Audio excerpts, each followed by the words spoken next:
ज्येष्ठ समाजसेवक बाबा आमटे यांनी सुरू केलेल्या आनंदवन या प्रकल्पाला 10 कोटी रुपयांचा शाश्वत निधी देण्याची घोषणा मुख्यमंत्री देवेंद्र फडणवीस यांनी आज केली। चंद्रपूरच्या वरोरा तालुक्यातील आनंदवन प्रकल्पाला 75 वर्ष पूर्ण झाल्यानिमित्त आयोजित आनंदवन मित्र मेळाव्यात अध्यक्षस्थानावरून ते बोलत होते।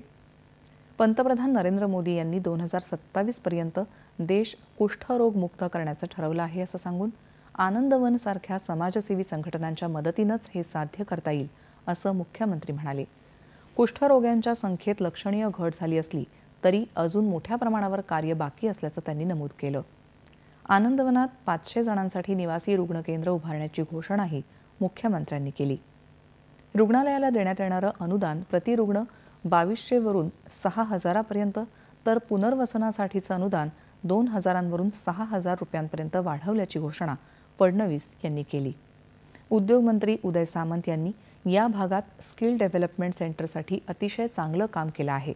हे उद्दिष्ट गाठण्यासाठी अशा समाजाची सेवा करणाऱ्या या संस्थेच्या पाठीशी उभं राहणं ही सरकारची जबाबदारी आहे असं म्हणत फडणवीस यांनी अनुदान वाढीची घोषणा केली। अनुदान देतोय, अनुदान 2012 सालानंतर आपण कधी ते बदललंच नाही, ते तेवढंच आपण 2012 सालापासून ठेवलेलं आहे।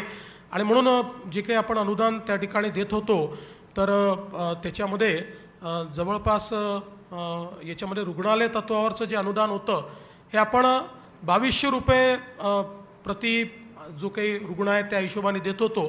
तर आज मी घोषणा करतो ते 2200 वरून आम्ही 6000 रुपये ते अनुदान करू आणि पुनर्वसन तत्वावरचं अनुदान देखील 2000 रुपये आपण देत होतो, तेही 2000 रुपयावरून आपण 6000 रुपये आता या ठिकाणी करू। माझं जे डिस्क्रिशन आहे त्या डिस्क्रिशनच्या अंतर्गत मी 10 कोटी रुपये कॉर्पस फंड या ठिकाणी देण्याची घोषणा करतो। आनंदवन हे मानवतेचं मंदिर आहे। मानवी संवेदनांची व्याख्या ही बाबा आमटे यांच्या कार्यातून दिसून येते असं म्हणत खऱ्या अर्थानं ज्यावेळी बाबा आमटे यांनी जेव्हा हे कार्य सुरू केलं त्यावेळी हे कार्य अतिशय कठीण होतं। शिवाय कुष्ठरोग्याबद्दल समाजात तिरस्काराची भावना होती। मात्र आज या प्रकल्पासोबत स्वतःला जोडला गेल्याचं समाधान वाटत असल्याची भावना त्यांनी व्यक्त केली। आनंदवन सारख्या इतर प्रकल्पानं प्रत्येक क्षेत्रात काम केलेलं हे हजारो तरुणांना समाजाबद्दल उत्तरदायी केलं, त्यांच्यात संवेदना तयार केली। आनंदवनने केवळ महाराष्ट्रात नाही तर देशात एक संवेदना तयार केली आहे।